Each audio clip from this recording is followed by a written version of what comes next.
The rain hammered against the glass walls of Sterling Industries' downtown headquarters as Marcus Webb watched the CEO's private elevator doors slide shut. Inside, Victoria Sterling stood mere inches away from him, her Chanel perfume filling the confined space, her eyes fixed on her phone screen as if he were invisible. 3 years of working in the same building, countless elevator rides, and she had never once acknowledged his existence, not even a polite nod. Marcus adjusted his worn messenger bag and stared at the floor numbers climbing. 15, 16, 17. His daughter Emma's school permission slip crinkled in his jacket pocket, still unsigned because he'd been up until 2 in the morning fixing a data breach that had threatened to compromise the entire company's client database. He was the senior systems analyst who kept Sterling Industries running, yet to Victoria, he might as well have been part of the elevator's machinery. The doors opened on the 23rd floor. Victoria swept out without a word, her designer heels clicking authoritatively down the marble corridor. Marcus followed at a distance, heading to his cubicle in the vast open office where he'd spend another day solving problems that would earn other people promotions. Rough night. His colleague Jason swiveled in his chair, taking in Marcus's rumpled shirt and the coffee stain near his collar. Emma had a nightmare about the school play. Took an hour to calm her down. Then the system alerts started coming in. Marcus sank into his chair and powered up his workstation. How's it looking? Like you saved the company about $3 million in potential lawsuits. But don't worry, I'm sure Richard from management will take full credit in this morning's meeting. Marcus managed a tired smile. This was his life now, invisible excellence. Ever since his wife Sarah died 4 years ago, he'd been treading water, keeping his head just above the surface for Emma's sake. The 8-year-old was his entire world, and if that meant being overlooked at work so he could leave at 5 to pick her up from after-school care, so be it. Other people could chase corner offices and executive parking spots. He just wanted to be there when his daughter needed him. The morning crawled by in a blur of code and coffee. At 11, Marcus was summoned to the executive floor, unusual enough that Jason raised his eyebrows meaningfully. Marcus made his way back to those marble corridors, past assistants who looked through him and junior executives who stepped aside without acknowledgement. Victoria's office occupied the building's prime corner, offering panoramic views of the city skyline. Her assistant, a sharp-faced woman named Claire, barely glanced at him. Wait here. Marcus stood in the reception area, studying the awards and magazine covers that documented Victoria Sterling's meteoric rise. At 38, she'd taken her father's mid-sized tech firm and transformed it into an industry giant. Business Insider called her ruthless. Forbes said visionary. The employees had other words, usually spoken in whispers by the water cooler. Mr. Webb. Claire's voice cut through his thoughts. Ms. Sterling will see you now. The office was exactly as he'd imagined. Minimalist, expensive, dominated by a massive desk that seemed designed to intimidate. Victoria sat behind it, still focused on her computer screen. Marcus stood there for a full minute before she finally looked up. The data breach. Her voice was clipped, businesslike. I need to understand exactly what happened and how you fixed it. For the next 20 minutes, Marcus explained the intrusion, the vulnerabilities he'd discovered, and the permanent solutions he'd implemented. Victoria listened with the intensity of a predator, interrupting only to ask technical questions that proved she understood more than most CEOs about her company's infrastructure. Good work, she said finally, in the tone someone might use to praise a well-trained dog. Make sure it doesn't happen again. Actually, I've been trying to get approval for a security upgrade for 6 months. If we don't invest in better, that's not your concern. Your concern is keeping the current systems operational. We have budget priorities that extend beyond IT paranoia. With respect, Ms. Sterling, it's not paranoia when. Thank you, Mr. Webb. That will be all. Dismissed. Again. Marcus walked back to his cubicle feeling the familiar sting of being reduced to nothing. Jason took one look at his face and slid a candy bar across the desk. That bad. She doesn't see people. She sees functions, tools. She sees her bottom line. Heard through the grapevine she's trying to land the Meridian contract. If that happens, we're talking $100 million deal. That's all that matters to her. That afternoon, Marcus left at exactly 5 o'clock, as he always did. Other employees would stay until 7, 8, even 9, trying to impress the executives with their dedication. But Emma would be waiting at Little Star's after-school program, probably working on her art project or reading one of the fantasy novels she devoured with shocking speed. She spotted him the moment he walked through the door, her face lighting up in that way that made every exhausting day worthwhile. "Daddy, look what Mrs. Chen taught me." She held up an origami crane, slightly lopsided but executed with careful determination. "That's beautiful, sweetheart." Marcus knelt down so they were eye level. "Ready to go home? Can we go to the park? Please, just for a little while." He should say no. He had laundry waiting, dinner to make, and he desperately needed to sleep. But Emma was looking at him with those hopeful eyes, and he remembered Sarah's voice in his head. "She's only little once, Marcus.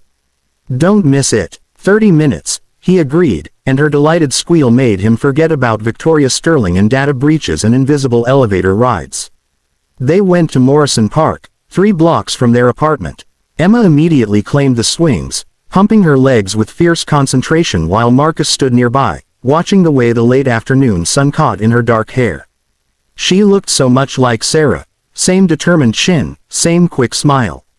"Higher, Daddy." He gave her a gentle push, then another. For those precious moments, the world contracted to just the two of them, and the tightness in his chest eased slightly. "Daddy, that lady is staring at you." Marcus looked up, following Emma's gaze to a woman sitting on a nearby bench. She was striking. Auburn hair, warm brown eyes, dressed casually in jeans and a sweater. When their eyes met, she smiled and stood up, walking over with an easy confidence. "I'm sorry, I didn't mean to stare. I just overheard you two talking, and your daughter reminds me so much of myself at that age. Fearless on the swings, she's definitely that." Marcus found himself smiling back. There was something genuine about this woman, something that felt like sunlight after a long winter. "I'm Rachel," she offered her hand. "Rachel Morrison. I just moved to the building across the street, and I'm trying to figure out the neighborhood. Is this park always this perfect?" "Pretty much. I'm Marcus, this is Emma." Emma had stopped swinging and was now studying Rachel with 8-year-old scrutiny. "Do you have kids, Emma?" Marcus said, embarrassed, but Rachel laughed. "It's okay. No kids yet, but I teach 3rd grade at Westside Elementary, so I'm around kids all day." "I'm in 3rd grade." Emma's eyes widened. "Are you going to be my teacher?" "Different school, I'm afraid. But maybe I'll see you at the park sometimes." They talked for 20 minutes, and Marcus felt something unfamiliar, lightness. Rachel was easy to talk to, funny without trying too hard, and she looked at him like he was actually visible. When they finally said goodbye, Emma grabbed his hand and stage whispered, "She's pretty, Daddy." "Emma, what?" "She is. And she was nice. Not like those mean ladies at your work who ignore you." Out of the mouths of babes. "Come on, let's go make dinner." Over the following weeks, Marcus and Rachel kept running into each other at the park. It started to feel less like coincidence and more like something intentional, though neither of them acknowledged it directly. They'd talk while Emma played, discussing everything from city politics to their favorite books. Rachel had been through her own tragedy, a divorce 2 years ago that had left her questioning everything. She'd moved to the city for a fresh start, and somehow, Marcus found himself looking forward to their chance meetings more than he wanted to admit. At work, nothing changed. Victoria Sterling remained a distant, imperious figure who swept through the office like a force of nature, leaving disruption in her wake. The Meridian contract negotiations intensified, which meant longer hours for everyone except Marcus, who still left at 5 on the dot. He could feel the resentment from colleagues who stayed late, the unspoken judgment that he wasn't committed enough. Then came the company charity gala. It was an annual event, black tie mandatory, where Sterling Industries showcased its corporate philanthropy and schmoozed with potential clients. Marcus normally found excuses to skip it, but this year, Jason convinced him to attend. "Come on, man, Emma's at that sleepover anyway, you said so yourself. Get out of the house. Have a free dinner. Remind people you exist." So Marcus rented a tux that made him feel like an imposter and showed up at the Grand Riverside Hotel on a Saturday evening, already regretting his decision. The ballroom glittered with crystal chandeliers and beautiful people, the kind of crowd that made him acutely aware of his scuffed dress shoes and last season haircut. Victoria held court at the center of it all, draped in a silver gown that probably cost more than Marcus's annual salary. She moved through the crowd like royalty, accepting compliments and networking with ruthless efficiency. Marcus grabbed a glass of champagne and found a quiet corner, content to observe. That's when he saw her, Rachel, walking into the ballroom in a simple but elegant navy dress, her auburn hair swept up. She spotted him immediately, and her face broke into a genuine smile that made several nearby heads turn. "Marcus, I didn't know you'd be here. I work for Sterling Industries. My school is one of the charity recipients. They asked me to come represent the education program." She looked around the opulent room with mild amusement. "Quite the scene. Not your usual Saturday night. I prefer sweatpants and Netflix, honestly. Want to brave the fancy appetizers together." They ended up spending the entire evening talking, barely noticing when dinner was served or when the speeches began. Rachel made him laugh in a way he hadn't in years, and for the first time since Sarah died, Marcus felt like maybe there was life waiting on the other side of grief. They were standing near the bar, Rachel touching his arm while telling a story about a particularly chaotic field trip, when Marcus felt the temperature drop. Victoria Sterling had appeared beside them, her expression inscrutable. "Mr. Webb, I didn't expect to see you here." It was the first time she'd ever initiated conversation with him. Marcus felt Rachel stiffen slightly beside him, picking up on the tension. "Ms. Sterling, this is Rachel Morrison. She teaches at Westside Elementary." "How nice." Victoria's smile didn't reach her eyes. She turned to Rachel. "I hope you're enjoying the evening. Sterling Industries takes its community partnerships very seriously. The work you do is certainly impressive," Rachel replied smoothly, though Marcus could hear the reservation in her voice. Victoria's gaze flicked between them, and something shifted in her expression. Surprise, maybe, or calculation. "I wasn't aware you had a date, Mr. Webb. Rachel and I are friends. We met at the park." "How charming." Victoria's tone suggested it was anything but. "Well, enjoy your evening. Mr. Webb, I'd like to see you Monday morning. 9 sharp. Don't be late." She glided away, leaving Marcus with a sense of foreboding. Rachel waited until Victoria was out of earshot before speaking. "Is she always that warm and fuzzy?" That was her being pleasant. "You should see her during budget reviews.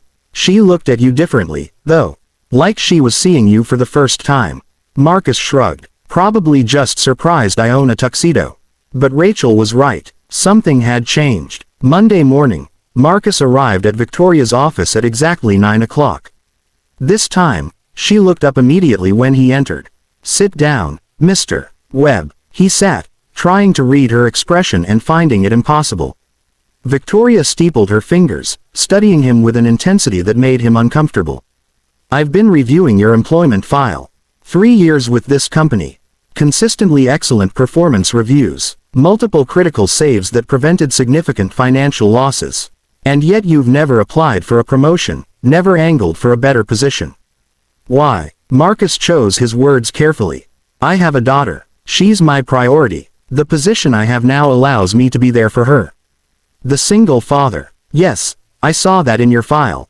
Your wife passed away 4 years ago. That must be difficult." The words sounded rehearsed, as if Victoria was unfamiliar with expressing sympathy. "The woman at the gala. The teacher. Is it serious?" The question caught Marcus off guard. "I don't see how that's relevant to." "Answer the question." "We're friends. We've been spending time together." Victoria leaned back in her chair, and for a moment, Marcus saw something unexpected in her expression. Vulnerability, maybe, or regret. "I'm going to tell you something I don't typically share," she said finally. "My father built this company, but he was never home. I barely knew him. He died when I was 16, and I inherited a business instead of a parent. I swore I'd do better, be different. Instead, I became exactly like him, obsessed with success, blind to everything else." She paused. "Seeing you at that gala, with someone looking at you like you matter, like you're more than your job title, it made me realize something." "What's that?" "That I've been running this company the way my father ran his life. And I've been treating my employees the way he treated his family, as tools to achieve a goal, not as human beings with their own stories and struggles." Victoria's voice softened. You saved this company millions of dollars, and I barely thanked you. You've been requesting that security upgrade for months, and I dismissed you without consideration. All because you leave at 5 to be there for your daughter." Marcus didn't know what to say. This wasn't the Victoria Sterling he knew, the Ice Queen, the corporate shark. "I'm making some changes," Victoria continued. "Starting with approving your security upgrade. Full budget, whatever you need. I'm also offering you a senior director position with a 40% raise and flexible hours. You can work from home when needed, adjust your schedule around your daughter. I want to retain good people, and I've been losing them because I couldn't see past my own ambition." "I don't understand. What changed?" "You did. Watching you at that gala, I saw someone who'd made different choices than I had.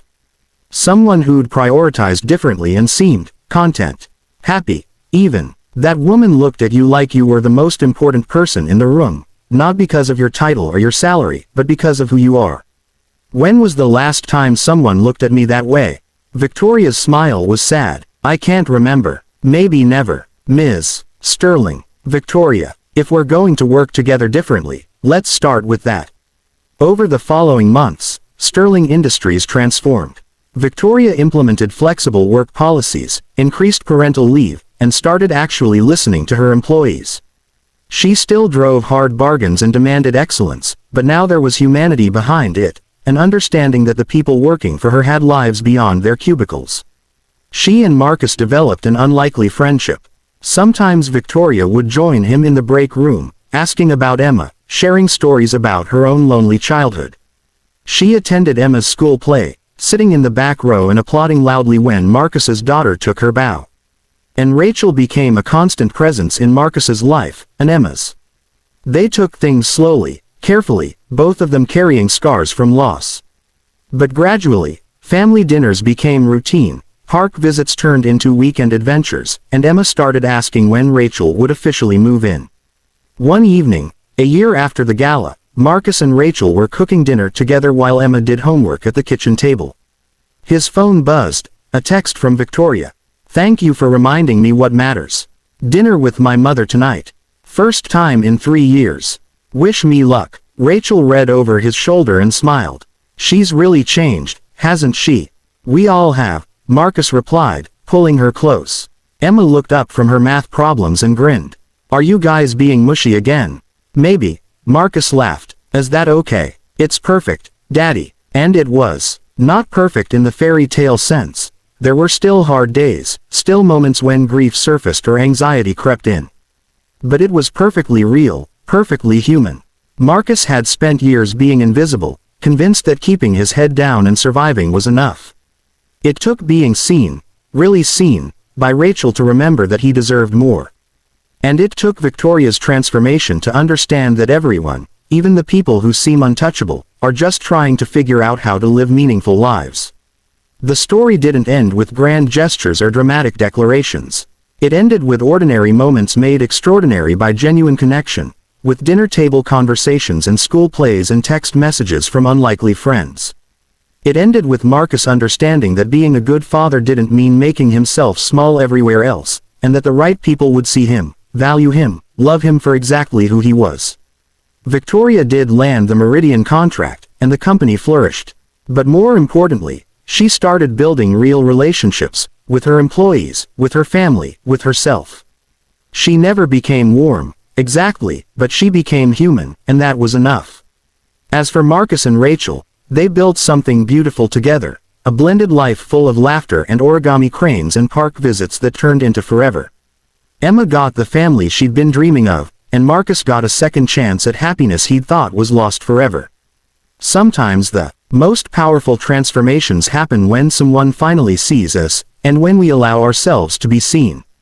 Marcus had been invisible for so long, he'd forgotten what it felt like to matter. But love, real friendship, and unexpected grace had reminded him. Every person has value, every story matters, and sometimes the CEO needs to learn that lesson just as much as anyone else.